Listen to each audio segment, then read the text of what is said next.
क्या कहेंगे आज वो हनुमान जयंती? श्री राम सेवा समिति के द्वारा ये जुलूस निकाला गया है। जहाँ हनुमान जन्मोत्सव पर हम लोग जुलूस के द्वारा शांति और एकता का प्रतीक और इतना सुंदर जुलूस निकल रहा है जहाँ सबके दिलों में राम बसे हुए हैं। सभी के मन में सौहार्द हो और हमारे महावासी भक्तों को इस जन्मोत्सव पर बहुत बहुत शुभकामनाएं। जय श्री राम। जय श्री राम। सेवा समितिर तरफर পৰা আজি हनुमान जयंती उद्यापन करा হৈছে।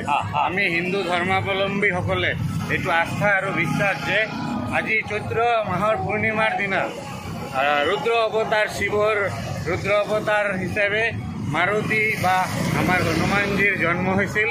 आमी এই हनुमानजीर जी असीम तेवर शक्ति सामर्थ्य आसिल किन्तु तेव केতিয়াও तेवर এই असीम शक्ति सामर्थ्य प्रदर्शन करा नासिल। तेवर মাজত जी धैर्य तेवर মাজত जे प्रभुर प्रति समर्पित भावधारा এই भावधारात आमी हिंदू धर्मावलम्बी सकले विश्वास और आस्थार कारणे আজি आमी बङाइगाँवतो आमी प्रभु मारुतिर जन्मदिन उद्यापन करिছো और राइजर মাজত এটা बार्ता मिलनर बार्ता आमी দিব চেষ্টা কৰি আছো।